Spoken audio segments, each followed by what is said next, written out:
Good afternoon, all of you. Welcome back after lunch. I will do a small exercise with all of you so that you all are woken up. Okay, so please cooperate and be a sport here. Please, can you all stand up?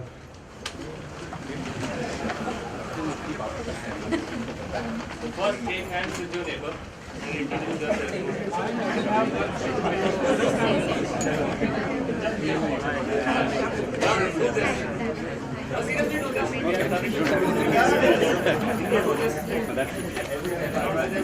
Now shake hand once more.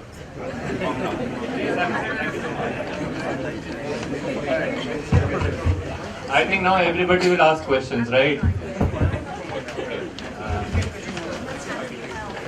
So I am Mayank, I am from technical team of DHCI, and today we are here to discuss security of mobile apps in the digital economy.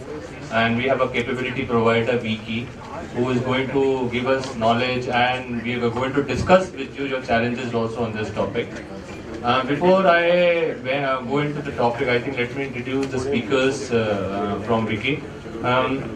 Mr. Vinod, he is coming from a BFSI background, and he's a business expansion director in Wiki. And Mr. Devinder Singh is a solution advisor in Wiki capacity. So along with them, we'll be doing this workshop. And before venturing into what they have to share with us and what you can share with them, and maybe they will answer some of your questions, we'll try to make it more interactive also. I'll set the context that what you can expect from this session. So let me do that. How many of out of this audience actually are dependent on their mobiles when it comes to e-commerce and banking? Completely dependent or nearly dependent? Can you raise hands? So we have a good 50 to 60% audience. And how many in this audience are from the team who work either in developing mobile apps for doing e-commerce or banking, or they are the part of that team who is responsible for product security? Okay. And can we also have a raise of hands from people who take care of infrastructure when it comes to mobile app security? When I say infrastructure, because mobile app security will not start and stop at the development world. Okay. So since we have a good mix of audience, I think we need to see that where we stand in terms of as a use case in India, and why this topic is really imperative for us. Globally, if we look at number of mobile phones, it will grow to 3 billion by 2020. And approximately 900 million, there are other numbers also floating as per different reports. Maybe there will be 1 billion plus mobile devices in India, which we'll be using for our e-commerce and banking transactions, so as to say. Then the size of digital payment market, as per Credit Suisse report, the total size of global market will be USD 21 trillion by 2020, and India it will be 1 trillion. Again, these are near approximations. There are other numbers also from our government and RBI regulator also. So we have shared the most optimistic numbers, right? And then growth by volume, which is quoted by RBI and NPCI, is that we may achieve a 25 billion target by end of 2018 when it comes to the volume of transactions. So I think this infographical use case gives you enough to digest that we are going to be dependent on mobile, so as to say, to transact, and it has to be secure. We have no other options. What mobile app security means for us is we are trying to clarify today in our workshop, and how best we can protect it from the early stage of an app development till a customer is doing a transaction also, and how we can robustly protect our ecosystem, which contributes also into the mobile app security part. Now, moving on, I think this slide is more from a perspective of larger threat landscape from a digital payment security perspective. Some of them may get applicable for mobile threat surface also. So rather than discussing each and every threat, I think there are few famous ones, for example, crime as a service. So if you are a hardcore researcher and if you somehow get into the exploration of where is the dark world of cybercrime going, there are enough market services available that as gangsters or cyber gangs, they come and say that we have data available, we can sell it to you of X bank, Y bank, X mobile wallet provider, Y wallet provider. You can either harvest it or either you can use their account for siphoning up their funds, etc. And also, if required, if you want to target few set of users of a country or a bank, we can give you crime as a service also. So some interesting examples. I think good use cases were shared by Venkatesh and another workshop of fraud management by Swift. I think we have discussed a few use cases of some PSU banks, plus what happened with one of the UPI apps in which Maharashtra Bank suffered some losses or end customers suffered some losses. And then you could also see, let's see, there are threats which are applicable from a perspective of a crime is going to happen or a threat is there due to vulnerability. But there could be threats in future because the system complexities also. So I think digital payment infrastructure from a user viewpoint will simplify, but in order to do that, a bank or a mobile wallet provider will extend its ecosystem to other third parties also, and the architectural system of these organizations in BFSI sector is going to change. So the complexities are going to increase. Now we have to be ready enough in order to solve this complexity. So that's why you will see some threats which we have mentioned, which can come from implementation also, or which can come from usage of sophisticated technology in future. So if you are thinking of using machine learning for cyber security, I think the same will apply for a hacker. He will also automate attacks, right? So there are two sides to a coin, but I say that there are three possibilities. So a coin can stand also if you flip. So you never know. So you need to be ready for any other situation. So this is more from a larger perspective of what is there in the threat landscape of digital payments. Now moving on, I think we as researchers or we working in security teams or even as policy makers do study the risk associated with different systems that we deal in or that we trying to protect. Now, OWASP as a consortium had been releasing every year top mobile risk, right? So some of these risks that we would like to discuss today with you, we cannot go into each and every risk. Still, we'll come back to you and understand from you that which risks are more priority for you or you are not able to solve, so that we can respond accordingly, a solution or near solution to it, right? So I think some of these mobile risks were already introduced to. For example, if I pick up broken cryptography, right? Now cryptography could be on the network level or either on my device level, right? On the network level, if I am transacting, maybe I have not migrated from SSL to TLS, so my transport layer security is weak, right? Or I am using a cipher on my device to protect either the end consumer data, which can be easily broken. So cryptography can be at many layers, so as to say.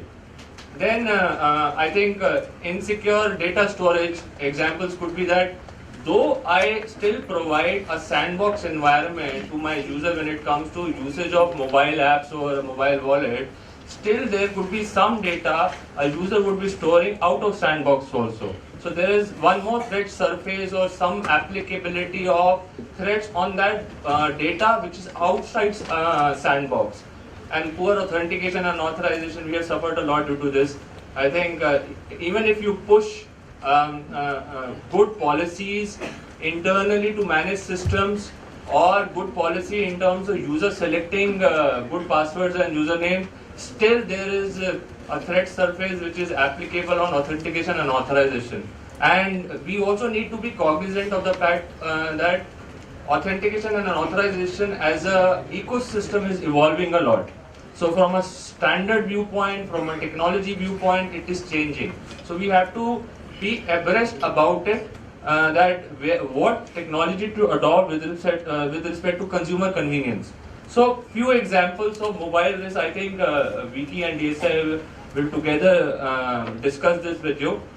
Then if I pick up one of these areas in detail, so few examples could be, for example, data storage. What could go wrong in a mobile app security from a data storage perspective?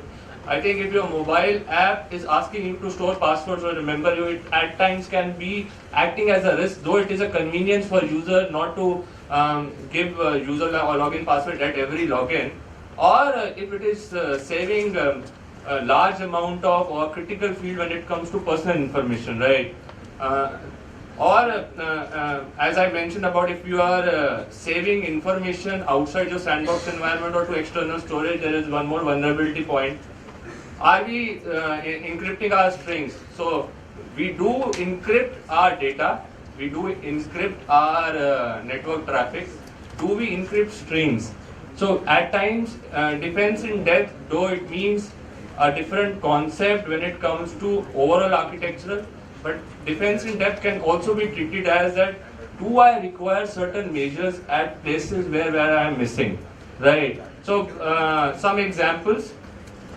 Next, one more example is more from server-side protection. I think we all know that, few example if I pick up, that I have a mobile app which is being built and being tested by UAT, and security testing has also been done. Have I done all validation when it comes to user inputs, or even when it comes to other attacks which will come from hacker? So have I validated all inputs so as to say, to check the robustness of my mobile app, plus have I tested my infrastructure enough from a security validation perspective? So the key message here is that your end-to-end mobile app security is not restricted to your dev, SecOps or security in the development world. It will also extend to infrastructure which is supporting mobile apps, right? Then I think we all as users have this habit of using cache, right? So from an enterprise perspective, can we build a mobile app world in which we may remove cache? Because cache as a vehicle can be used to harvest data, or maybe steal passwords or siphon out funds also at times, right? Again, few examples. We'll dwell into these examples more in detail subsequently in the workshop.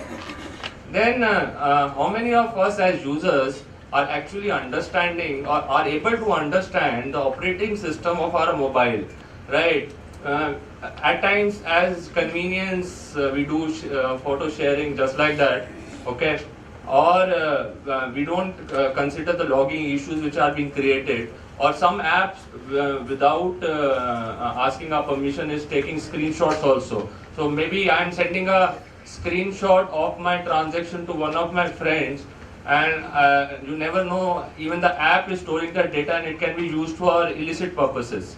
So I'll stop here.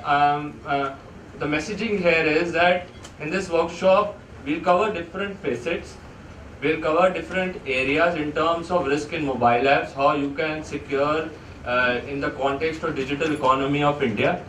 And we will take a deep dive into areas like operating system security, server-side implementation, or in itself mobile app security also.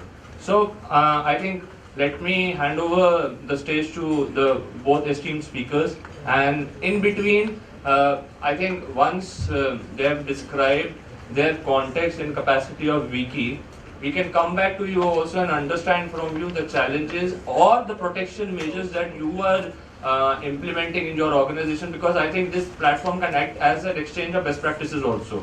If use cases are coming from our side, there could be use cases from your end also. So I think over to Devendra and Vinod. Thank you. Thanks a lot for all the esteemed guests present here. Wiki takes the pleasure to be part of this event organized by DSCR. It's a conclave. We have been attending conferences across Asia as well as Middle East. I take care of India, Middle East, Africa market. Wave heads the global pre-sales. We work with quite a few organizations in Singapore, Singapore government, Singapore banks, and also e-com companies like Alibaba's AliExpress. So they all use us to secure their mobile presence. So I'm going to talk about how we help Singapore government and Singapore banks to secure their mobile app and also their client digital identity. Am I audible? Is it clear? So we are also going to touch upon a few other areas like how Asia is leading the way in the mobile and digital economy, and what are the threats and opportunities by building a digital economy, and how it's very important to create the trusted environment for the end users so they can adopt the digital economy peacefully. So these are the various topics that we'll be covering today, and please stop anywhere if you have any questions. So we live in the fourth industrial revolution, and anyone, can you answer what is the fourth industrial revolution?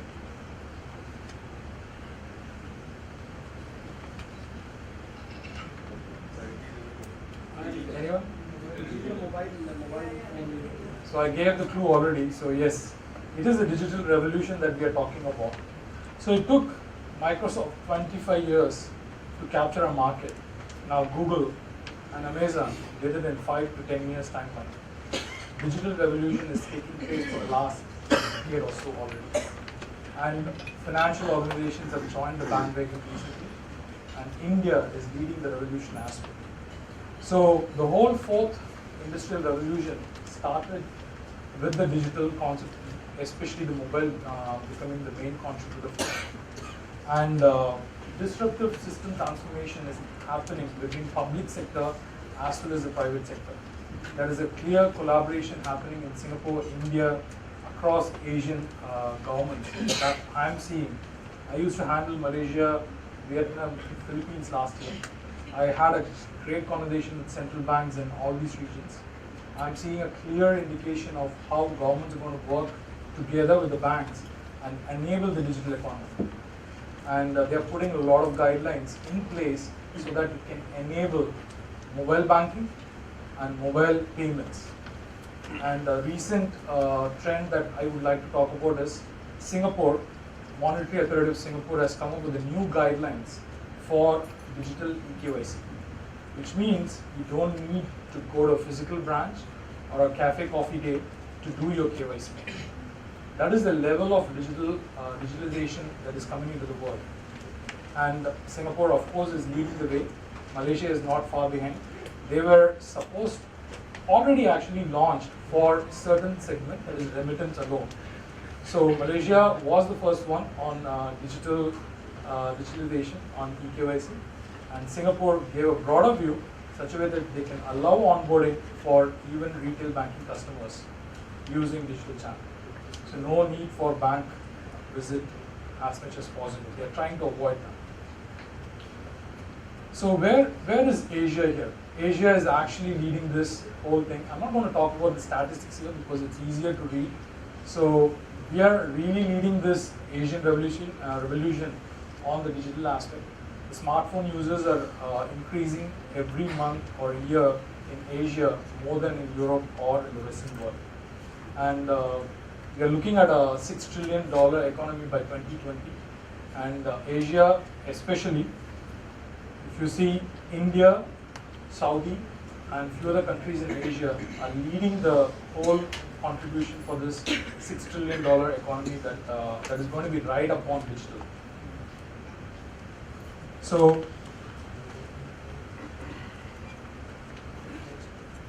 digital revolution needs an important masala. वो क्या है? Can anyone say? Trust. Internet. Definitely, that is the basic. Trust. Trust. Amazing. You are spot on the dot. So trust. I think so. Trust is something that is very, very basic, and that's where most of the organizations. There are very few countries who are really revolutionizing digital. India is spearheading this, definitely. We are really proud. When I travel across the region, I'm hearing a lot of good things about Aadhaar and UPI. So which the last few years we have been asked, as if we are the ambassadors of Aadhaar and UPI, wherever we go, how is it happening and how UPI is able to do it, can you share more? So these are the often questions that we are hearing. And all this they're asking, how are you able to create the trust? Trust is an important factor for digital revolution to pick up. And that's one important factor we as a company concentrated even 7 years back. So I will talk about it, how we are going to help this to create trust in the digital ecosystem. But there will be a lot of new behaviors emerging in the digital transaction aspect, which we will touch upon as well. But if you see this particular slide where the loss in the mobile crime space is currently standing in the second, this is the last year's data, whereas just 2 years back, this is released by Kaspersky, and just 2 years back, this same bar, which is appearing in the second, now currently, it used to be in the bottom. Just 2 years, it has climbed the stairs, and the loss is happening rapidly. So this is what is going to disrupt the trust that very much is needed for digital revolution.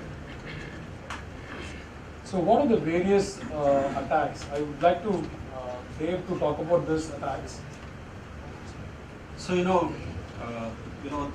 was speaking about the mobile ecosystem, right? And everybody here in this room probably uses mobile. Anyone doesn't use smartphone, probably there are here and there are few people who uses the feature phones.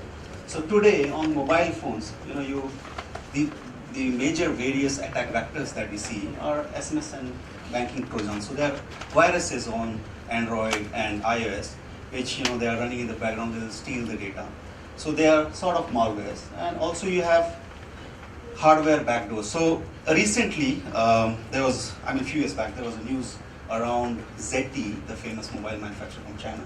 So two of their models, they had a password, hard-coded password, which the developers could log in and root the device. So once the device is rooted, you have access to all sorts of information. So I think Lucidius, I just want to touch, Lucidius is a famous company in India headed by Saket Modi. So I was in one of his sessions in Bangkok.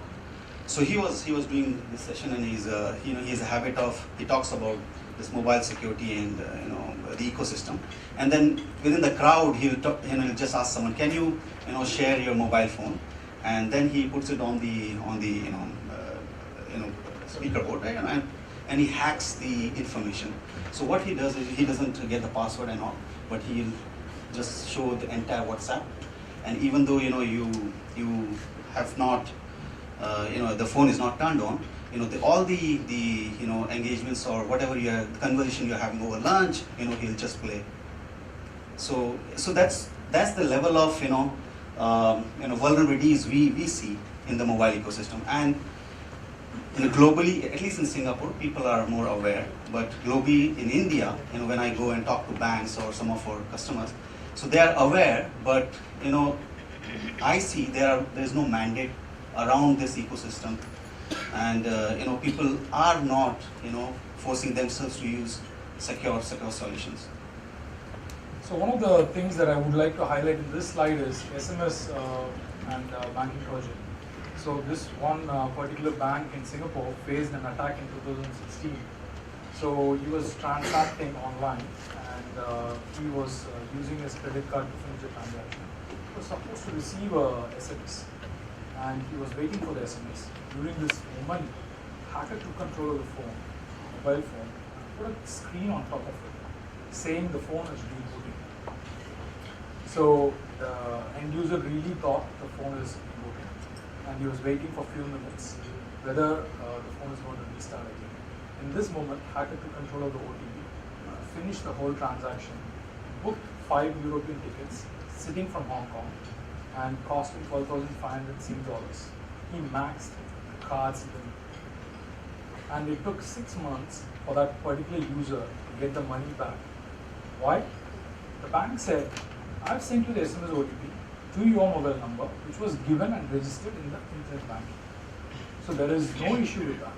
And you used it, because bank has no way to identify who is using it. And that is the biggest issue.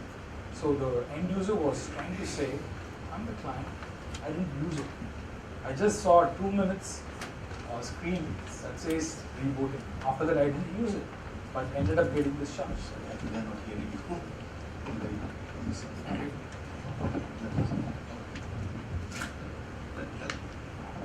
Okay, I'm becoming his wife now. So, Thank you. so the bank, I had a big tussle, and finally the central bank intervened, and the central bank said, no way, the end user has to suffer. The bank has to take the responsibility, and they ended up paying the money to the end user for sure. So it became a big issue. Can we have some questions in the middle of the session? Please, sure, Please. So in this one, I'm particularly interested to know, and not only from you, but everybody around, so how are the banks in these kind of incidents where it's not a hack of the bank system, it's a compromise on the end user device, which is leading to possibly billions of dollars, and consumers may not even realize. Now, how is it being covered? Are the insurance companies are the banks taking insurance against that? Is it I know it's a case by case basis. I just want to get a sense of how are they covering themselves, or is it every dispute being fought, and some credit card companies in certain countries say you are exposed to $50. Sure. But in this case, it's not a bank's fault really. Totally agree. So I have a usual slide that I cover in my corporate presentation, and one of the slide talks about insurance itself for security breaches. So it used to already be in place in States and North America for the last 10 years, and Europe already has been implementing this for 5 years already, and Asia Pac has just started putting info security insurance as a mechanism as well. So every bank in Southeast Asia, I'm hearing, they have some kind of insurance already put. It's slowly happening. It's not like already done and dusted. So what I heard is this is not the main thing. So how insurance companies works is what you need to be understanding. So insurance companies, as soon as they get a request from the bank for this insurance, so they ask the security vendors of the bank and ask them how their systems are. Okay, so they will find out how their real systems are weak or strong or weak, intermediate, whatever. And based on that, they will ask the couple of areas they touch upon. One more security vendors, they will ask them to approach the bank directly, and they will expose current gaps on the security aspect. And then they will charge a premium that some of the banks are not able to afford. And some of the banks still say, because my brand is important, let me afford it. So this is also something that I heard from the industry. I don't know how much true it is. So I think there is one more perspective to it I like to share, and I think audience can reflect back on it. One is that you look at enterprises risk mitigation, and you buy an insurance product and you are covered because of accountability at end consumer end. Second is there's a workshop going parallel to this workshop is on threat hunting, right? So as a bank, do you try to profile that in external world, in the malicious world, who is trying to profile your users? Or maybe a mobile wallet provider can also do that, right? Who can try to profile or go out using threat hunting as a concept, that who is going to target my end users, okay? Or is there a malicious app on App Store which is floating around on my name? Or somebody using a phishing link on some portal to dupe my customers? So, and then second aspect is some countries, including India, have also issued directives that if something happens at the consumer end, they have to report in a stipulated time if they are aware of it. Yeah. After a defined duration, the bank or the organization will no longer be accountable. Though there could be some measures, but as an enterprise who is very mature at protecting the customer as compared to the customer practices itself, we have to reflect on it, that can we use practices which can protect your end consumers to an extent?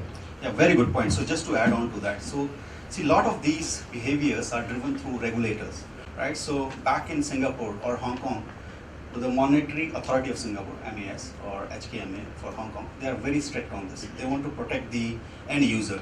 So this argument, this happened on user's device doesn't, play there. You can play to the gallery, sure, but regulators are very hard on, and then they they penalize banks if you don't pay back the money. A perspective from RBI. So there was a consumer liability directive from RBI in July of last year. So that talks about when unauthorized transactions happen, the liability that a consumer has. So in cases like this, where there's a breach and the fault is neither on the consumer side nor with the bank, then the consumer needs to notify the bank within 7 days. Right. And depending on the account type and the amount involved, there will be steps There taken. would be FIR as well. You have to file. So all those are Right, so it starts with, there are several clauses there, and I think from Rebit, the IT subsidiary of RBI, we are also trying to spread the word on this, because this particular powerful directive really tells customers and consumers what their rights are and what kind of very limited and zero liability they have when such unauthorized transactions happen. right. So very good, very good. I just want to clarify on that. There is 3 days of unlimited liability on Indian banks for all electronic frauds that happen on customers' devices or without their prompt. 4th day to 7th day, there is a negotiation of the liability between bank and the consumer. It's after the 7th, there is a limited liability. There is unlimited liability of first 3 days on the banks. So RBI is very, very categorical in what it stated in that July circular. Right. So that is one perspective. So the other one that I would like to cover is, so as a bank you have a brand name, right? And if you have such scenarios which are gray zones, do you want actually a bloodbath in the market? A bad name, if you don't pay the consumer back. So that's another perspective. So the idea is to secure your the entire ecosystem so that you have these cases which can be reduced. So that's the idea. And it is not the only incident that happened in Singapore. That was a couple of years back, but recently again it happened. And Australia also faced it. And we keep hearing from various banks across different geographies that we go to. There is one more social engineering attack that I would like to talk about in the coming slide. So there are quite a few attacks that are happening, and what we have done as a company, the vision was to make sure we secure the least secure devices that are growing fast, that is mobile device. So our company's co-founder, he is ex-Ministry of Defense Singapore head of cybersecurity and cryptography, and he understood quite a few things on the existing ecosystem, and he wanted to make sure the new digital economy that Singapore wants to build and showcase to the world, it's called a Smart Nation Initiative. And part of this, they are building quite a few platforms. We are one of the main pillars behind those initiatives from Singapore government as well. And the main criteria they have kept is user convenience must be on the topmost for digital adoption. Otherwise, giving any kinds of mobile apps is not going to help them, and unless it's very easy to use for them. And apart from that, user experience design, digital system ecosystem, and scalability is another thing that they're looking at. So I would like to put a video. This is the vision of Wiki that we are currently working with various clients.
So this is the main motto of the company, such that like Microsoft, we want to secure every smartphone system in the world and make sure the trust is simplified and the user convenience is elevated to the highest level. So what we have done is, we have taken the current ecosystem which most of the financial institutions and government trust, which is based on the smart card, and we have converted the smart card into a virtual operating system. We call this VOS, and this is the same technology that smart card deploys. So whenever somebody is trying to skim a chip in a credit card or a debit card, the EMV chips automatically kill all the data within the EMV chips. That is the main reason banks and financial systems, including the governments, they are using it in the ID card, the smart cards. So what we've done is we have completely emulated and replicated everything into software so that we can secure the new future, which is relying on smartphone. So we have a VGuard, tamper protection layer on top of it, which helps to protect from all kinds of malware attacks as well as hacking attacks. How many of you have played Pokemon Go? At least know this game, Pokemon Go. Everyone, I believe, when the game came. So how many of you know it also carried a malware as a fake app? How many of you know hackers know whom we are calling and what kind of SMS, OTPs we are receiving? If it's an SMS OTP, they know. If it's a normal personal messages, they know. So all these things currently they are aware. Using malwares they ingest through gaming apps or any app whatsoever. I was unaware until I joined Wiki. I used to do all kinds of mobile banking activity before as well, and now I'm really trying to make sure safeguard myself, my money. So after understanding a lot of things, I'm realizing digital revolution has to come with trust. So what we've done when we built this VOS, virtual operating system, we wanted to make sure we are of global standards. So we went about getting all the certifications that usually the smart card or the chip players get. So FIPS is the highest standard got by smart card players. There are 4 levels. We are currently level 1 certified. We are going for level 3 certification as we speak. It's harder even for the smart card chip players to get level 3 or level 4 certification. Very few players in the market have level 3, level 4. So we have already built this technology for level 4, and we're going for level 3 paper process to make sure we get it. And we're also part of FIDO Alliance, and SG Digital is the Singapore accreditation, without which we cannot work in Singapore government or banks or telcos. So we've been continuously getting accredited by this SG Digital, formerly known as IMDA. And we are also one of the only 19 companies in Singapore to get Green Lane certification from Singapore government. So what does it mean for Wiki with a Green Lane certification? We can work with the government without any formal tender process. For that, they have gone through a rigorous testing cycle involving multiple hackers and pen testing teams from various countries. So they did this thorough testing many months before giving this Green Lane certification to Wiki. So we are also part of global platforms, and right side, whatever you're seeing are the various pen testing arm engaged by the government or the banks before choosing us to secure their platform. And we have been already patented in 3 countries, US, Australia, Singapore, waiting for Europe and China. China is an important thing that I would like to mention because Ali Express from Alibaba is using us to secure their app, mobile e-commerce app currently. And when they were about to choose Wiki's VOS for securing the platform, there was a big debate happen inside Ali. And Alibaba said, we have a 200-man team developing secure solution for our own in-house usage. Why do you want to go outside?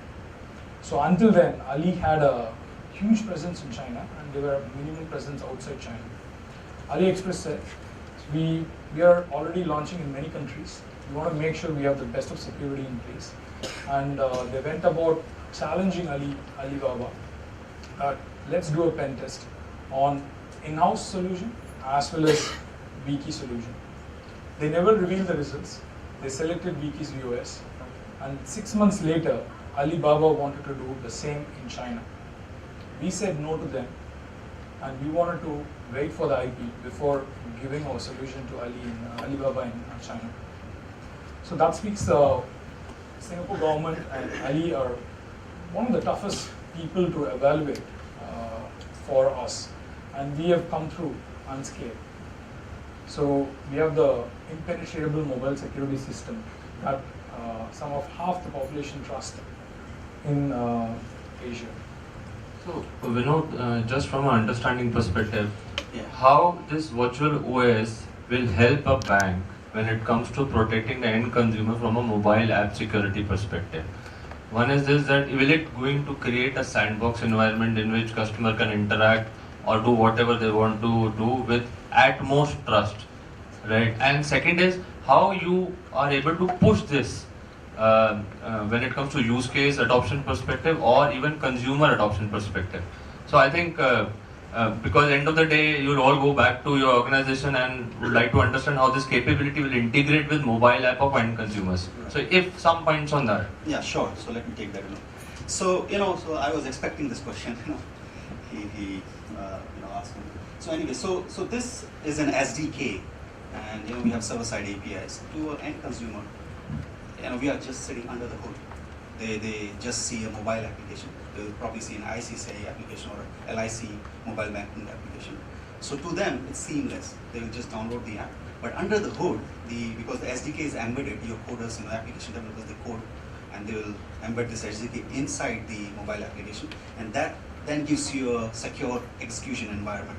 So like Ali he was talking about earlier, right? So they had this micro risk engine which was running on the server side, and they felt that this needs to be put inside a mobile app because it's faster there, and then they can in the real time they can analyze the fraud risk and take action on that. So that's where this micro risk engine was embedded inside the secure storage. So you can think it as a sandbox. I personally don't like to say it like that, but a lot of people don't understand what we are doing. So sandbox is the closest analogy. Any Just- questions? To just add on to it, so what happens is it's not like VOS just alone sits inside an SDK. So this allows to create a lot of trusted application within your mobile banking app. So that's what exactly Dave was referring to. So what Ali did was specifically created a wall between our VOS and even their risk engine which sits inside our VOS.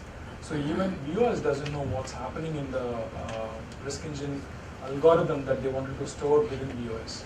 So likewise, another bank is putting their mobile wallet business logic, and another bank is putting the credit card digitalization business logic tokenization, it is called as, whole thing within their app. Everything will be siloed from each other, and no one talks to each other. And when somebody is trying to get into this VOS, they have to go through an API call, and we monitor every half a second what's happening in the mobile app. We look for any kinds of threats. So we have multiple level of protection. I'm going to mention few here. So we have static data protection, dynamic data protection, network protection, application level protection. So we constantly look for threats. We assume the phone is not secure. We go with the base that it's already rooted, already jailbroken, already having a malware, and how we're going to protect that mobile. And that's how we challenge ourselves, and our security team has been benchmarking, and we have been invited by quite a few governments to help them, as well as put guidelines in the mobile security space. So we are working with now FIPS as well as few other industry players along with governments to set some guidelines for Asia as well as across the globe. So we use cryptography, proprietary cryptography. He So has a there is- question. Oh, sorry. What is viewers and app? Right, or it's- is it- that's all. what is- that's one part of the question. Right. Second part is SDKs are used to develop apps, right? So when you provide SDK or you talk about Sure. API gateway, basically we can use those SDKs, you can include those files into our programming language and then use the Right. functions or methods, whatever you're Right. doing. Right. So I'm not very clear what exactly is BOS and how is it used to secure Okay. the banking. It's a great question. It's a great question. So, thank you for that. So, I wanted to cover it somewhere, but this is an opportune time, and I cover it. So, VUS, it's in itself is a processor. So, what happens is when our founder, you had seen the previous slide where there was hardware secure element, right? So, the same card or the smart card basically has a processor inside it, right? And that's where the cryptographic functions happen. And on top of that, they build a tamper protection layer, right? So similar is our concept. So VUS is a virtual processor. So it has its own secure execution environment. So we use a proprietary compiler. So once you use our SDKs and compile the code, so whatever happens within that execution environment is actually encrypted. So the outside apps, they have no clue. And then on top of that, we use some of the other techniques like device fingerprinting, application fingerprinting. So what happens is, application fingerprinting is another technique where any request only coming from that application is answered. So mobile application, so if there's a malware, so that's where it comes back to Vinod's point, right? So to us, the whole ecosystem is untrusted. So on a rooted device, if there's a malware and the request tries to come and hack into some of the information, because the fingerprint doesn't match, we just block that request. And you can take various actions on that. You can delete the app. So this is what is VUS. To just put it simply for all laymen to understand, it's a virtual vault or a safe where you can put sensitive information for bank logic or client information, Aadhaar number. So some things, the whole India is looking at using Aadhaar, and there is an apprehension whether we can allow Aadhaar to be available across your digital mobile presence. So that's where one easy example for you to understand is you can put the Aadhaar, M-Aadhaar mobile app where 60-digit number or whatever the number is can be put in and no one can hack into it. So it's the simplest use case that I can give. So that's where we are being pen tested by multiple entities, third-party pen testing team, and they were never hacked into the US. So it's a safe that no one has ever got into so far. So does that answer your question? Actually, it doesn't, what I want to know is that if I have an iPhone 10, Right. so do I install VOS? No. So how do we? So let's say if I have a ICICI mobile banking, Right. right, on my phone, Right. and I want it to be secure, like you said, that Right. nobody can mask it away. Sure. Right. Device is removed and all. Right. No How worries. does VOS help me? Yeah. Like how do I use VOS to secure my? Okay, so Yes. Yes. yeah, so what happens is consider you're downloading the ICICI Bank app, which has Wiki solution already inside. Okay, so if not, you will download the new app from the App Store or Play Store, and automatically Wiki's VOS goes in along. Okay, and you won't even see us. As an end user, you will not really see us. So what we provide is for the bank the feeling that it is completely secure, and the bank will of course communicate to the end customer that you are being protected by some solution which they won't even call Wiki when they are launching. So that's how it is. We have always been under the hood for all the banks that have implemented. They never talk about Wiki as such, but they tell how secure it is and how we do it. So on the use case side, we'll cover some of the use cases, and that's where you'll understand how we chip in. Sure. Yeah, I mean, you gave certain examples when you painted the context. With respect to those, if you could explain how it is helped. For example, the $12,500 that customer faced, his phone was receiving OTP and at the same time he had a crash and somebody could read the right. I mean, some of those examples, if you can illustrate. So we're going to go through Yeah. where this VOS could be deployed, how it will be useful for the banking ecosystem, and any firms for that matter who wants to protect the data. So we will talk about each of the use cases in the coming slide as well. Okay. So just one more question. So then, if I am developing an app right for the bank and I want to secure it using the VOS, Right. then I will have to use the VOS SDK while developing the app, something like that. user SDK to secure the app. Right. And then obviously when the app is downloaded through the App Store, everything will come pre-installed from viewers and the security will come. That's Right. what the way it is. Absolutely. What is your name? Ashish, no. Ashish, you're wearing purple, which is like a Viki color. Please join us. You have absolutely explained the concept. Just two questions. One more question here. So how it helps, rather how it will work in a hybrid case, hybrid apps, especially along Sure. the hybrid reach. So yeah, so we have, so when you say hybrid, so this is the SDKs support native. Then you could have platforms like Kony, Cordova. So top two customers that we have, DBS and EOB. One uses Kony and other uses Cordova, and we have a bridge. So that bridge basically interacts to the viewers. So just want to understand, there is any fraud notice from your app? Till now anyone reported? Any companies, because it's like regulatory is there, so I doubt they will. So this is where I get philosophical, right? So, and not everything in this world is foolproof, but there's a, I think, UOB video we are showing. So, you can hear from the horse's mouth, the consumer. So in the first couple of years, they have been using our technology. And we shot this video last year sometime, and they haven't experienced any frauds. So, but having said that, technology has its own limitation. I want to be realistic. I don't want to brag, sit here and brag about our technology. And you are experts in the field. You have seen a lot of work. So, there are places where it could be hacked, but then we take action on that. So till now, we haven't seen those breaches. You never know. But this is where, our co-founder sometimes says, which maybe Vinod will like to quote. No, actually, I'm not going there. I'm rather stating one incident that happened last year, which is a real incident. So we were protecting the said banks by Dave, and there was an incident where Google, not Google actually, Android plugin framework was released. And this framework, what it did was, it allowed single sign-on capability for social media websites like Facebook, LinkedIn, Twitter. So if you're aware, most of the mobile users end up using social media more than mobile banking website, which is a common trend that India is also following. And this was downloaded heavily as soon as it was released. So within next few days, banks started panicking because this particular framework already carried a malware, and people have started installing. And this was first thing that it did was go into the mobile banking app, try to capture all the client information and the OTPs, and trying to it was not doing anything, but it was all capturing everything.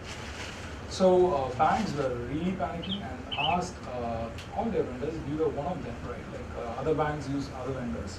They are top-notch global security firms also. And when they went and looked into it, we also went and looked into other clients, and we realized the hackers and malware that they deployed was using hooking mechanism, such a way that they hook onto the mobile app and try to get all the information. And we had anti-hooking measure already in place. So we just went there to analyze what was the app doing and what was the plugin framework was doing. Whereas our competitors didn't have even the anti-hooking mechanism. Why I'm talking specifically about this incident is, we are, according to the pen testing team done by the governments and banks, they have given the feedback to the bank and the government that it takes minimum 3 to 5 years to break into POS. Okay? I don't want to brag, this is not our statement, these are third-party pen testing team statements that are being given to them. And this again, it's for one instance of POS, which means each instance in every user's device is going to be different and unique. So they have to minimum at least spend half the time again to go for the second instance breakage. So that is the main reason Singapore government or Ali or all the banks in Singapore have gone against their incumbent vendors who are providing hardware tokens and security solutions so far for them. Does it answer? See, one more thing, we call this illustrate, but see, these all people who have done your testing are good people, very friendly. Deloitte and MBR, they have their own set of rules and everything. Have you tried this particular viewers as an open challenge to a dark web? Yes, why I'm saying, because the more you get famous, the more it gets installed on I the, totally agree. those people will be attracted to you. I totally agree. The open challenge is something that I was not expecting from the audience question, which we usually brag about. So when DBS was selecting us, so DBS had this case study is very close to my heart because DBS, I believe you're aware, they launched it in India and they launched only digital, right? So they bought our solution 3 years back, they never used it. They were all, I don't know, waiting for something, but which never happened.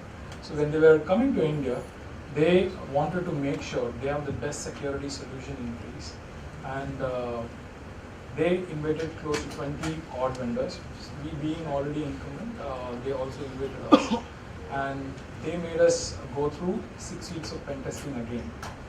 And likewise, another 5 vendors were chosen apart from us for this 6 weeks of pen testing. So first week itself, 3 vendors were broken out of the 6, which means they could bypass the security provided by the top-notch global providers. First week. Second week, another 2 vendors were broken, and they expected Wiki to be there somewhere. Okay, and unfortunately, Wiki was not there. Only company that was not there on the first 2 weeks was Wiki, but they expected 3rd week or 4th week, which again didn't happen. Finally, the open challenge came. So that's where they invited the global hacking community to come in and hack Wiki's viewers. They tried as much as hard, and they were not able to get in. Luckily, it didn't happen in the 6 weeks. Okay, I'm not saying why I say luckily, because technologically, if you put heart and soul into anything, probably it may happen one day. I'm not saying it will not happen. Currently, we have the highest measure possible to withstand as much attacks as possible. Yeah? Thanks.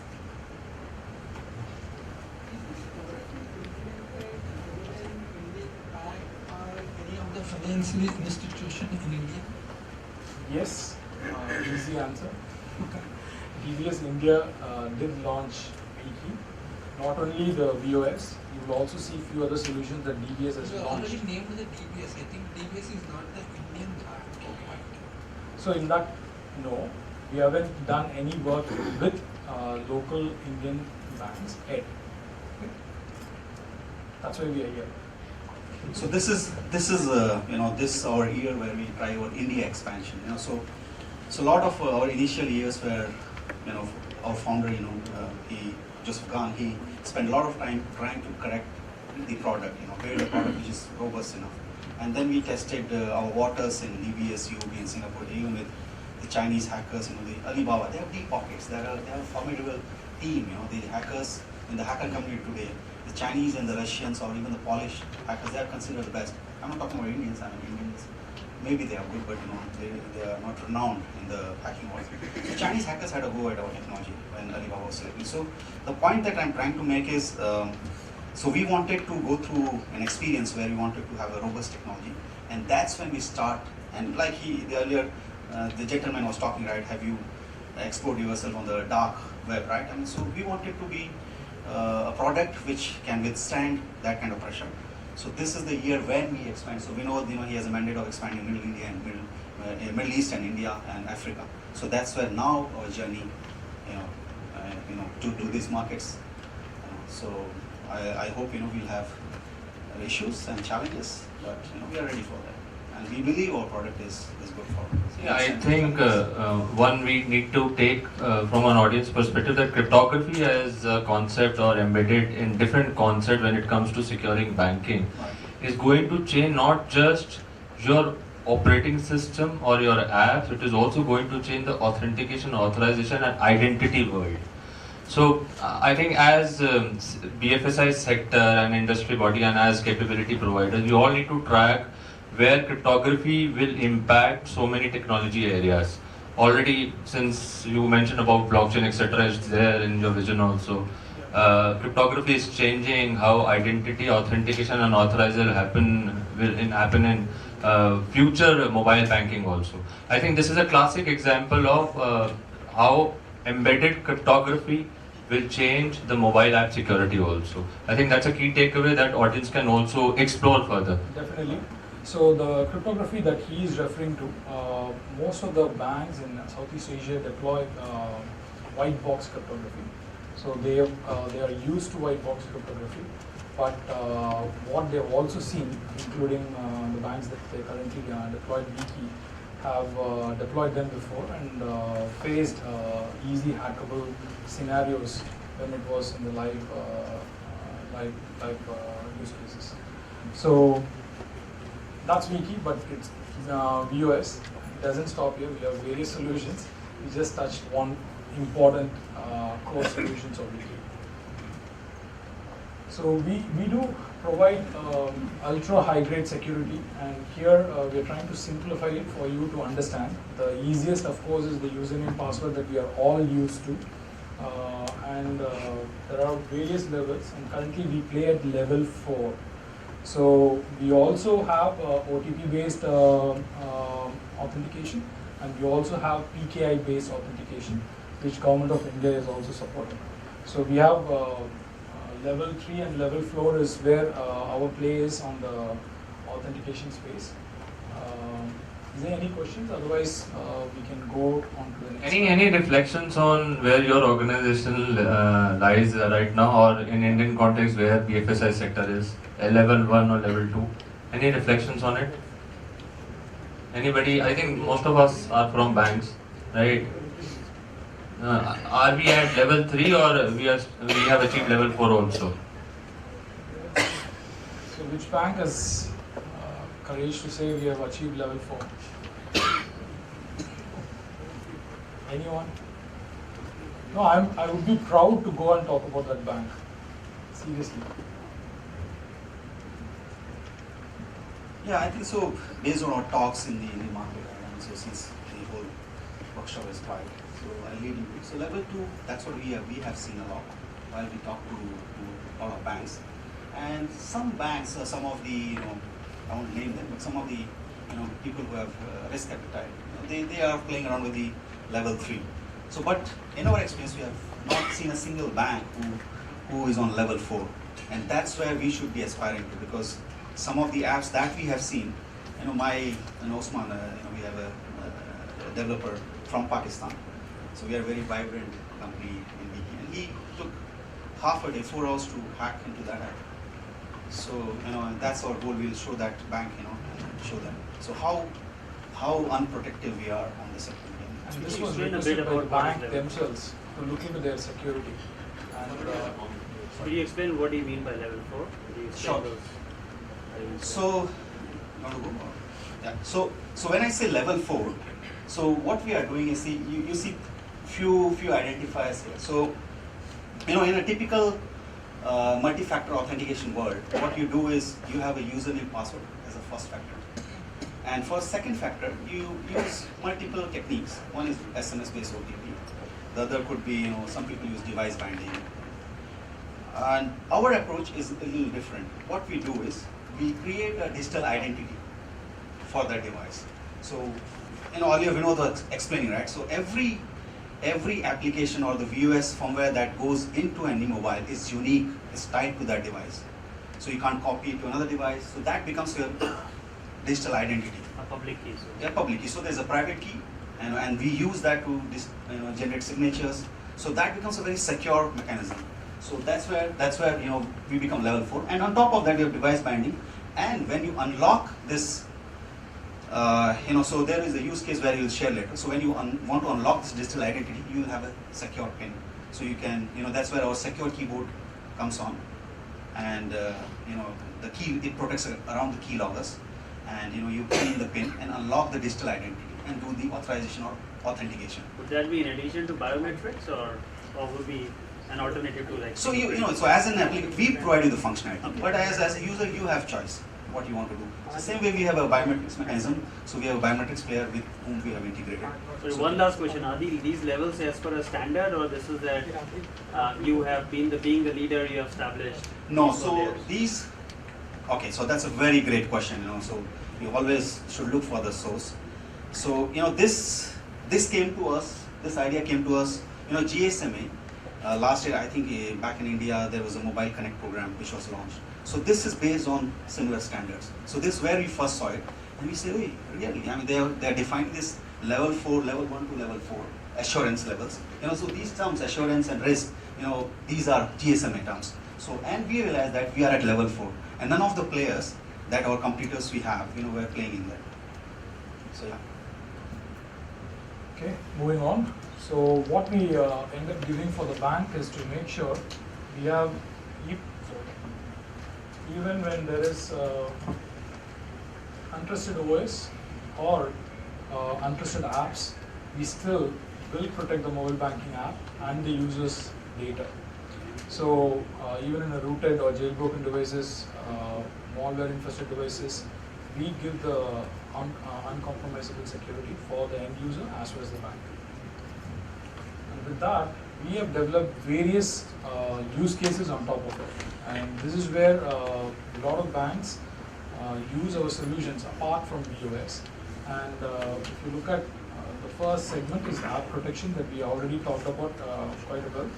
And second is authentication. Authentication is, I believe, the hardware token that some of the corporate clients are given will be replaced with a smart token. But we have a different way of doing it, and that's what Singapore is implementing it. It's called seamless authentication. So what happens here is, you consider I'm transferring money to Dave. I choose his name Dave and click 10,000 rupees, and I click submit. Normally what happens is we get SMS OTP and finish off the transaction. Whereas in this case, we end up not getting anything anymore. We don't need to put any OTP anymore as well. So once I click submit, all I see is few screens, generating OTP, generated, authenticated. Everything happens in the background. The app does generate OTP, goes to the bank, confirms it, comes back, approves the transaction. Why? The banks in Singapore, all the banks, local banks, have done this method now. Slowly one of the banks is implementing, but everyone are doing it. Why? Anyone can answer why we are doing this way? The seamless authentication. Of course, that is the first point, user convenience. But there is a very, very important reason why the bank did this. Exactly. So what kind of attack? Exactly. So man-in-the-middle attack and phishing attack is what we are after. We wanted to avoid the whole man-in-the-middle attack concept happening currently. And this is the main reason the bank has chosen. Another reason is the user convenience, like someone shared. So what they've done is they wanted to make sure what Amazon did 5 years back in the online transaction. They cut down the number of steps between 5 to 10 to 3, so that user can finish buying any item shortly, quickly, and the convenience is quite there. Exactly, banks are doing the same thing with the seamless authentication. We are providing the security in the background, but also elevating the user convenience in the foreground. So that is the main reason. Seamless authentication is currently getting implemented already in Singapore, and government is also going with the same flavor in Singapore. So in the background, is the token generation static or dynamic? So it's all dynamic, so there is no static generation. Okay, I think within Indian landscape also there are capability providers similar to this which are trying to do this in silos. So you come more from an end-to-end perspective, right? Yeah. So to your point, right? So we follow the Okra algorithm, and there are 4 different seeds, right? One for authentication. I'll come back to your question. Let me finish. So authentication, login, and then we have for transaction signing and challenge response. So our trusted application that we have built, it supports all these 4 modes. One quick thing about, since we are comparing something which is worked in a place like Singapore, where the level of maturity of the entire ecosystem is probably way more than what is for the Indian economy, both in terms of those deploying as well as those using. Do you also consider these things when you are sort of coming up with India-specific projects? Absolutely. So it's not only Singapore. Even though we keep talking about Singapore case studies, we already are implementing for Thailand, and we see similar landscape in Thailand too. Not entirely, but there is quite a few challenges in Thailand market too. And what happens here is, So this mechanism that I talked about, seamless authentication, will be coupled with normal OTP soft token generation as well. So normal soft token OTP, which is in the bottom of the screen, that will be deployed for internetless places where they can generate the OTP similar to a hardware token.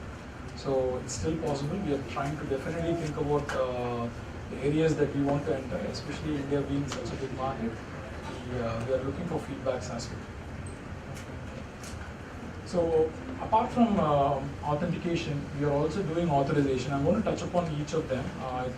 The next one is eKYC onboarding, which again we are working with Singapore government to onboard their overseas citizens living abroad, and they want to onboard these citizens so that they can access government services sitting from across anywhere in the globe.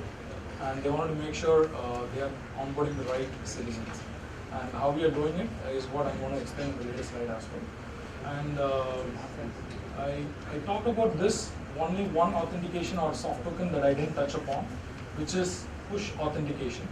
So this is where the PKI mechanism will be coming in play. That is where it allows the level 4 that you have seen, the highest grade that we talked about, can be achieved. And this is called the future of authentication, for a reason very specifically, because it allows non-repudiation, which means if there is a dispute between the bank and the end user, the bank can tell that you have used your private digital ID. How it happens is, so there is a provisioning process that we go through as soon as they download the new app with Wikey's solution. So during this provisioning process, we download certain firmwares which will pass to the end user's mobile app. So once the firmware goes, then it downloads and puts the private digital ID, generates the private digital ID within the mobile app.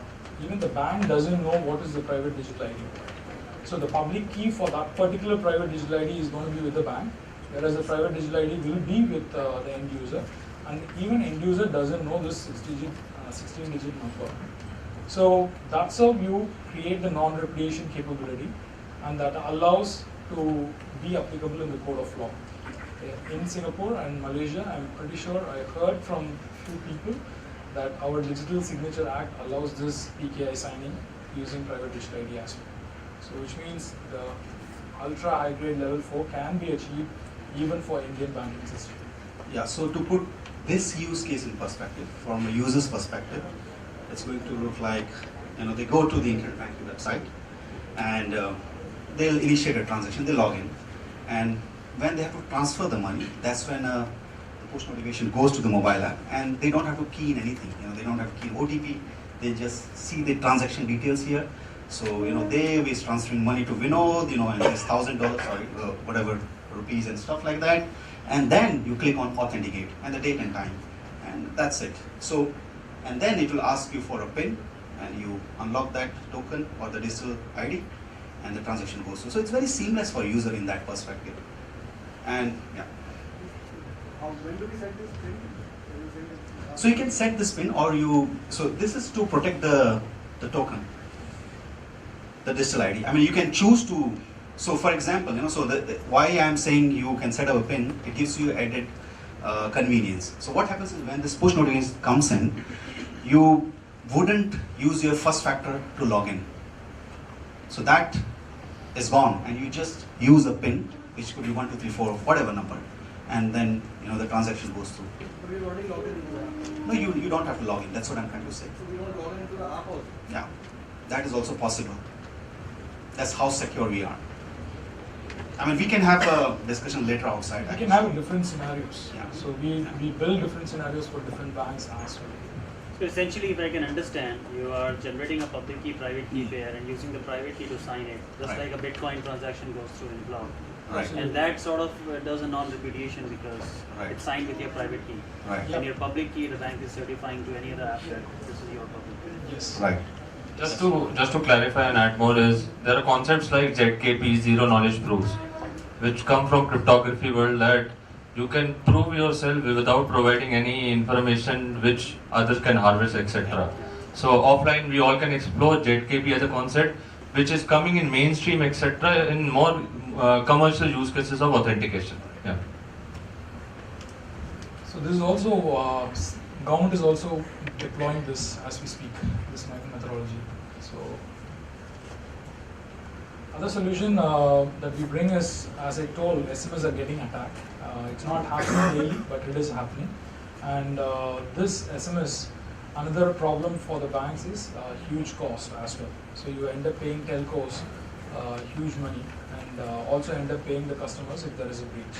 So what we have done is, we have developed a messaging server ourselves, such a way that you can do an end-to-end tunneling of any message that can be passed to a smartphone mobile-based users. So as long as they are using your mobile banking app and they have internet connection, the solution works, and you can also get to see a delivery of the messages. And this could also be used for sending your OTPs, like the current OTPs that are sent to the end user. You can use this channel securely to send the OTP, and they can access it. And if they don't use the OTP, certain timelines like 10 seconds or 30 seconds, then you can either resend it or go for a fallback option like an SMS that you already have in one of your channels. So what we provide here is one, highest level of security, and the same secure messaging channel can be used to push a huge document. Why you want to do a pushing of a huge document? So that's where it leads to the next use case, where considering you are already banking with the XYZ bank, and you're looking at traveling extensively this year. So there is a credit card which accrues a lot of miles for you, and you want to buy this credit card. So you go to the bank's online or mobile banking app, click buy new credit card. As soon as you do this, what happens generally is you need to fill all this information, then you submit it. So here, the bank can of course auto-populate 80% of the information and send it back, and be secure and send it within the same channel, so no one can tamper it, first thing. And you also do a document signing capability that allows to use the private digital ID that has been created to be embossed on the document and put a signature, digital signature on top of this.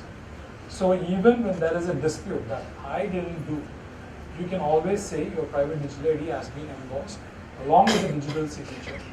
So you have signed the document. First, you are elevating the user convenience. They don't need to walk to a branch or send a physical form, such a way that you avoid his mindset to avoid submitting a form. So you are making them, it's basically elevating them to finish the process faster, and you can convert them. Cross-sell, upsell possibilities are higher when you provide digital options for them. And making sure at the end of the day, no one hacks into it. And that's where the secure messaging in the previous slide comes in. So you can push heavy documents as well, and allow them to digitally sign using their private digital ID as well. So one other question is, this is a software that would be used by the bank and then pushed to the consumers? Is that the model that you are? Yes, everything is going to be on-premise on the bank side, and nothing sits on Wiki side.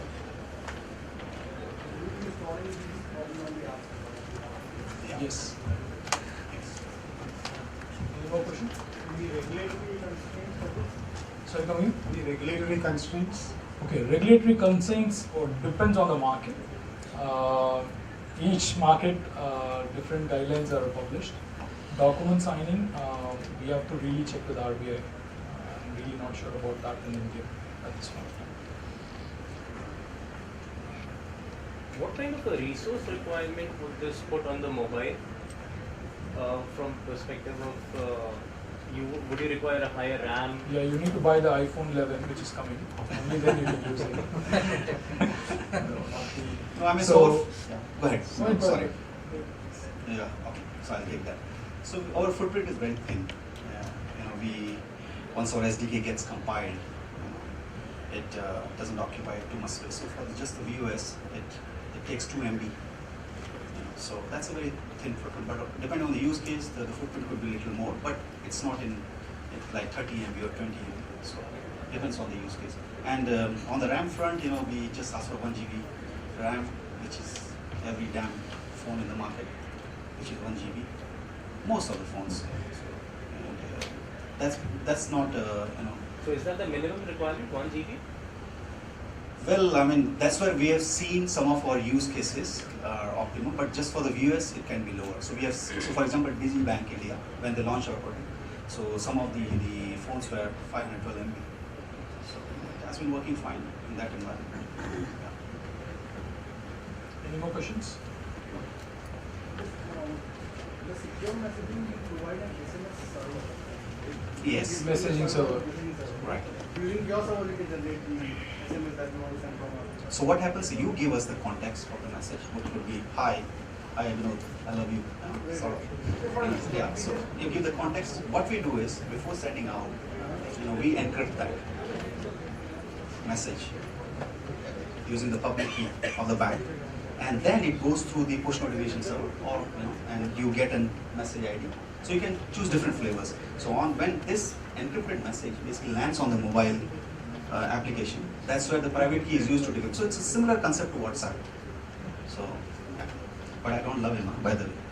I just use it for example. Exactly. I want to say that. I'm not. So yeah, various use cases. One to send SMS OTP, another to post-sales transaction confirmations, pre-sales transaction automations, marketing messages. Quite a few areas banks spend a lot of money on SMS, and they have to work with telcos to cut the cost every year. And this could be at least 30 to 40% savings, if not entirely, because we are targeting only the smartphone users at this point. Exactly. So as long as you are aware of that, I'm glad we have gone to the next stage.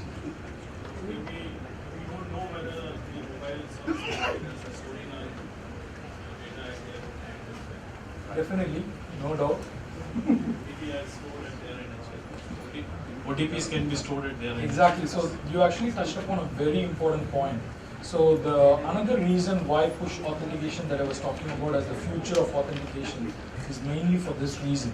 So the OTP is going to be in the bank side, and it will be in the telco side, transit, basically, it's getting transit, and then comes to the end user's device. 3 places hacker can take control of. So you might say to me that the bank server rarely gets compromised.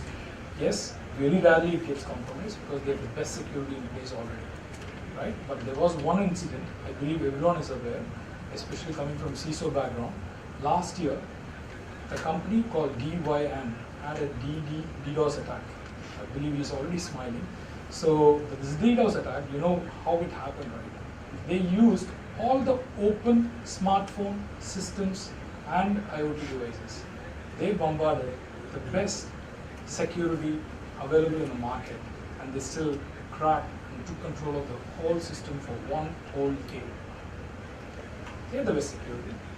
And what we are talking about, okay, let's consider really safe bank server, but there are another 2 areas where they can touch upon. And that's the reason secure messaging plays a very, very vital play.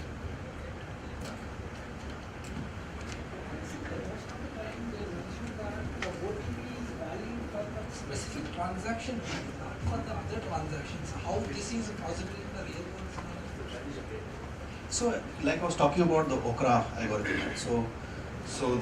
So for a transaction sign, so the input, the Okra algorithm basically requires the amount and the account number as input to this transaction. So that gets tied to that transaction.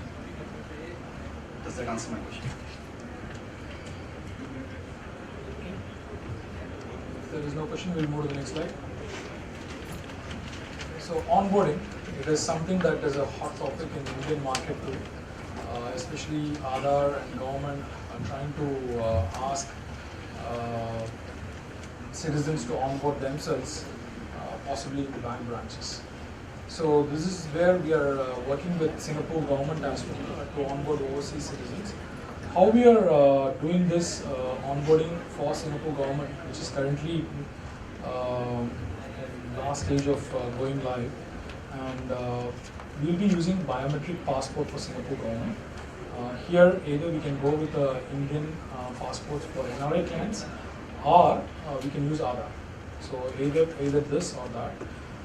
But I will tell where one major difference comes between the current solution and Indian solution will be. So in this case, we will read in the front page, there is a machine readable zone on the bottom of the screen of the passport, like where our photo appears.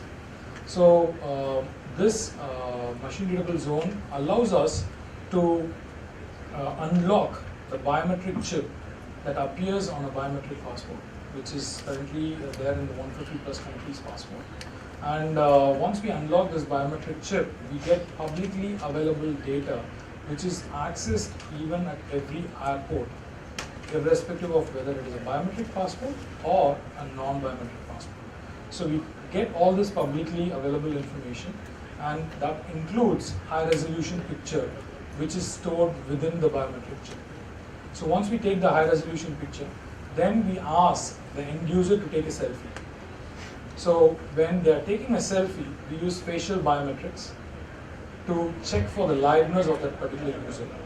He has to be a real live user. If he's putting a video or photo, it doesn't work.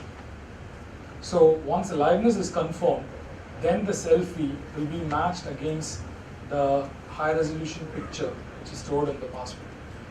And we also give a matching score saying it is 98% match or 70% match, maybe 50% match. Depending on that, the bank can decide or the government can decide to enroll their end clients as a customer or for cross-sell or upsell opportunities. So every time you're trying to, maybe you've done an onboarding, so better use case for India would be, based on my thought process, you are anyways going to use Aadhaar enabled hardware based onboarding systems. But if you want to have another onboarding for cross-selling, upselling opportunities, and you want to do it quickly without making them go to a physical branch or to a cafe coffee date, then you can use this approach once you onboard, once you collect the information, once you have the facial biometrics which will be deployed by Aadhaar in July, then you can easily use this system for credit card upsell. But consider if it is a loan, then you make them come to the branch. But if it is only a FD, then you allow them to use it in mobile. Depending on the use case, you can switch the onboarding process to live or mobile. Easily can be done. What is the situation now in Singapore to what is over there? You didn't highlight that yet. I'm coming. Thanks for highlighting. So the difference is only one. In this Singapore method, we are able to get the data from the chip. Chip as such is very secure. No one can easily tamper the chip. It's a biometrics passport, So here in the Indian context, the chip is missing at this point of time. Only bureaucrats and government officials have a biometric chip enabled in their passport. I myself wanted to get a biometric passport for demoing purposes, and I went to the embassy and asked for it, and they said not available for citizens. So biometric is the main difference. So that is where we can prove. Yes. So the main difference is the biometric passport allows to prove the authenticity of the user, because we are collecting data from the chip, within the chip, which is not easily hackable. But our solution, so our solution does support the MRC. But you can use that mechanism to extract the information and do a facial recognition in Indian context. Some of the passports that we see in Indonesia, Malaysia, Thailand. So in Thailand, I went for a meeting with Bank of Thailand, and that's where they saw our solution. So what we are doing is we are extracting the data from a Thai ID, which is similar to Aadhaar. So we extract the information, do a facial recognition, and give a score back to the bank. And then the bank, based on the scoring mechanism, they decide what to do with this user. And there could be other touch points, so for example, like those sharing. So they will probably open an account or they will open a wallet, and based on that user's behavior for a few months, they see, they might ask to send another document, which can be sent digitally like this. And once you have set up the different processes, based on that you can elevate the customer to a savings account or issue a credit card. So that can happen. Open online savings account you pay in KYC. Absolutely. mean, since India doesn't have any biometric passport as of now, Yeah. it's the same thing, right? Essentially, UIDI servers are also very secure enough to do it. Correct, they are. And like in ICICI Bank, there are issues as account transactions. But we're doing the same thing. That's what I was saying. Yeah. So but you end up, what I heard, I will narrate it, is tell me if it is right or wrong. So the bank sends an agent to their home and finish off an EKYC process. That is, I think, initially when you open the account, right, you can only deposit certain amount of money. If you want to use it for different purposes, then probably you need to get that physical payment. Yeah. But you can use the account that you use for a Okay. Yes. But still, you don't have to go to a retailer where you verify the Aadhaar, for example, for that sort of account. Yeah. Yeah. So that's where we are trying to cut. Exactly. So what happens if you start implementing something like this is, one, you can put the same resource for something else. You can deploy that resource for engaging with customers on selling financial solutions, rather than putting the agent across to go to the home to just collect and verify. So it saves a lot of cost for the bank and time and resources as well. And this helps to give the convenience for the end user. They can do it at any time they want. Otherwise, you have to wait for the agent at the set time, and you have to be at. So another thing is either you need to go to the branch otherwise. So all this hassle is moved out of the mind, which allows the end user the convenience that they can bank anytime they want. Especially we are talking about generation who are glued to the mobile. They are what we are seeing, at least in outside India. Yes, India is actually the place where it's happening more. That basically the generation is not ready to go to the branches once. Sorry. You should actually highlight the effectiveness than the benefits of saving on the cost of deploying a agent or something. I prefer your debate should be on effectiveness of the security in that context. Actually, because the agent is going to ensure that on behalf of the bank that he is actually collecting from the live person the data that he has to collect. That's the purpose. And that you are eliminating by making it secure by your technology. So it's the effectiveness of the security that you need to highlight rather than cost savings for the bank. Thank you. That's what I was going to ask. I think this is dependent on firstly on biometric passport being issued in India. It won't happen so fast. Okay, so that's what I said. The second thing is that even if biometric passports are passed in India and every citizen does have a biometric passport, it still depends whether bank will be convinced that we don't send a human person. I mean, that I think is a bigger challenge than any other. Once regulated, Of course, once the regulator, true. You're right. So what I didn't talk about is how it will be applied in the Indian context. Of course, what we do with the Indian context is you don't need to wait for the biometric passport.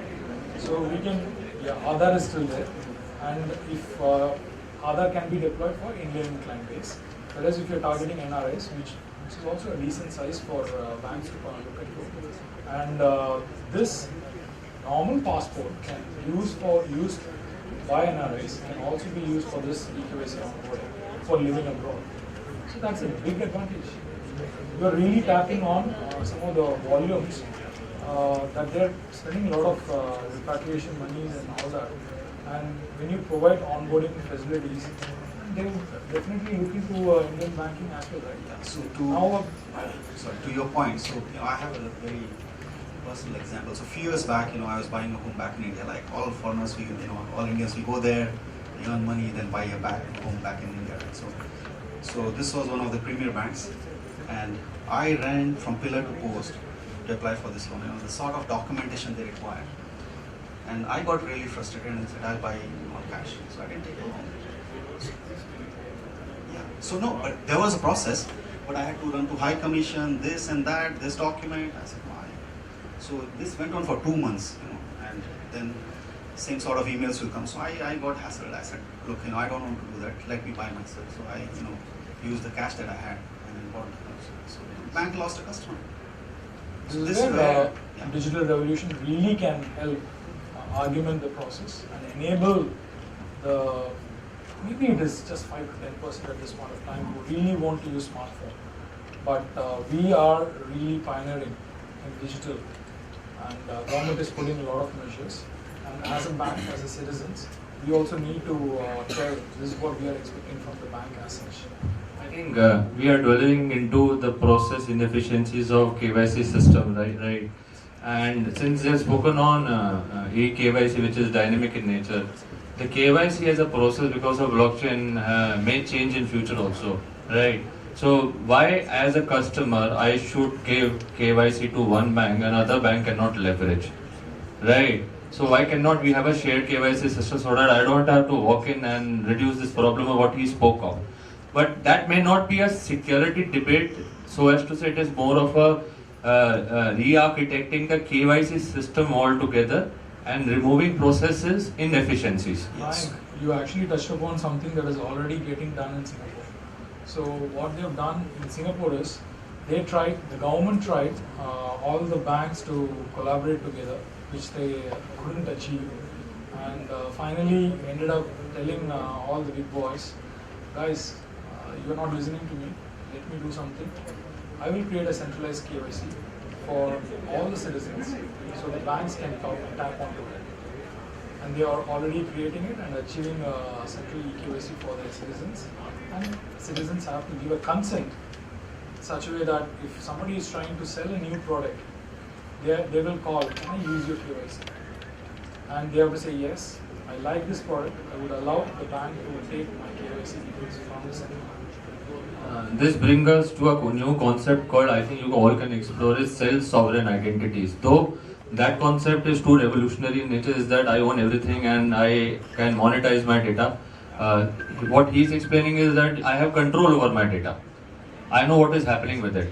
Okay, so even if somebody is going to access it, I know, and I can give permissions, etc.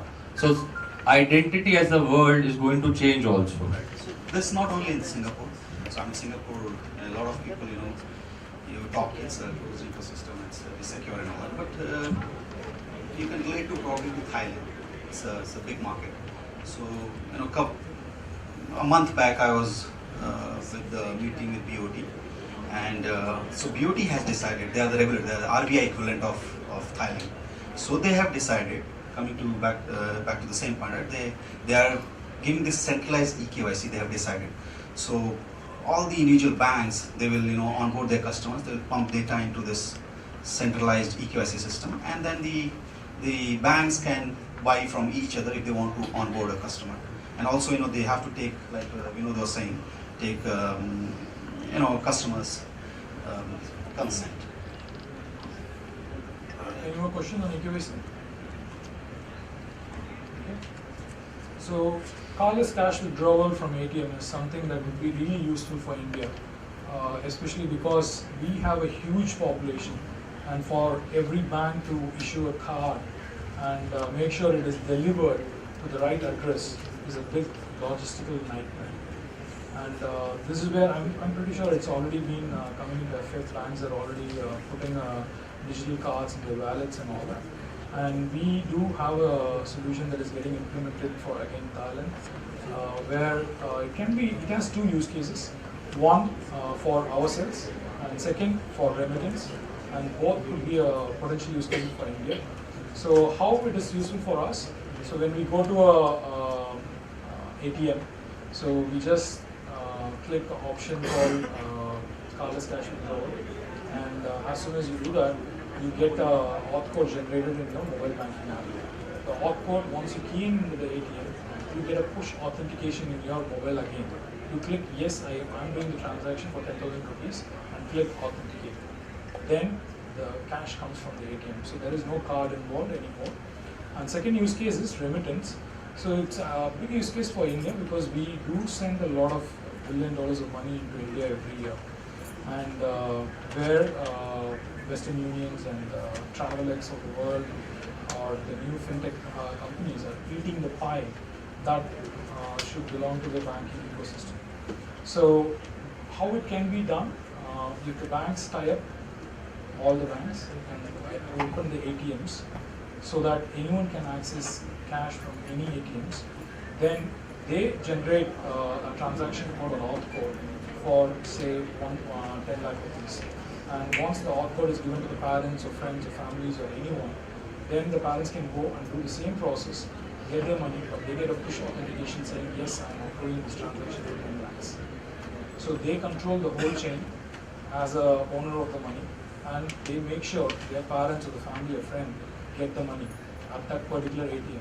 So all this can be done, and you can minimize the user from going to a tablet or a Western Union. I think this use case can actually spark a debate between disintermediation and intermediation. So I know with distributed ledgers in picture now, third parties are being questioned, etc. But because of lack of trust at times at consumer end, but with this push authentication, a trust can be established with third parties, and users can adopt this system with more confidence. Absolutely. Yeah. So that's where we are. Viki as a company is trying to make sure the trust is simplified and user convenience is elevated. And we keep on innovating. Our security engineers constantly do a lot of things that are really pioneering efforts.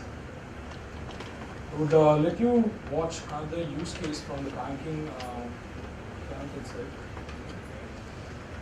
No volume. Mix. Our team and our security team confident that our assets are well protected. And in the years since we have been live, I have not heard of a single case of a compromised mobile app and fraud coming from our mobile app, which is, I think, a good testimony of the job that Viki has done and our mobile team has done in securing the mobile application itself.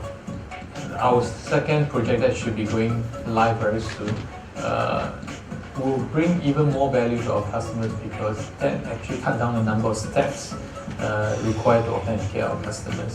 So that reduces the pain point, and it will increase the user experience of our mobile app tremendously as well. If we can replace the security by using a hard token and SMS OTP with something else, that will streamline the process and make the consumer experience better. I think Viki is unique in some areas compared to the other vendors. So the way Viki approach security is more like the traditional smart card world, when they created the BOS, just like a smart card when you have the operating system and hardware security. They move everything into software instead of hardware. Whereas the other vendors in market, mainly they are providing white box cryptography, which is kind of a way of obfuscating the logic behind the crypto operations. The other unique thing about Viki, obviously, is that they come from a very different background, and they have done a lot of work with Ministry of Defense and the government agencies. So from that perspective, it kind of gives me the assurance that their solution, if they are good enough for the military, it should be good enough for the bank. A lot of the things that Viki does is kind of under the hood.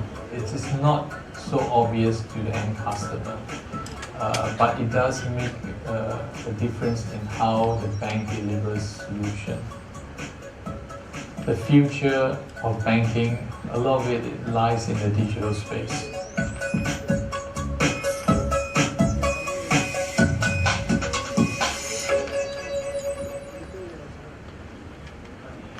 Moving on, there are quite a few use cases that banks build on iOS as well as other solutions. They have built lifestyle apps, and DBS has built quite a few solutions. Whatever you have seen, DBS either implementing it or implemented already. So they have close to 3 million customers on soft token, and they have implemented in 3 or 4 countries already: Singapore, Hong Kong, India, and Indonesia. So Indonesia, again, they launched their whole banking on the concept of digital strategy. They have no physical presence like India. So their strategy was really tough to hear because they are going completely mobile wherever they have a huge population, like India, Indonesia, huge population. They don't want to set up physical branch at all. Maybe they will, but initial strategy to go launch and test waters was completely digital only. So we are very proud that we are able to support DBS across their regional initiative that they are launching in the region as such. So.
So this is my last slide. I'm going to leave with the thought that what we're trying to achieve in the digital economy is to make sure trust is in the minds of the end users as well as the bank, so that digital economy is going to be the new future. Thanks a lot. I think we can go back, and if there are more questions in terms of use cases description and especially with VOS, we can clarify. And post that as some announcement, so you need to bear with me for 5-10 minutes more. Okay.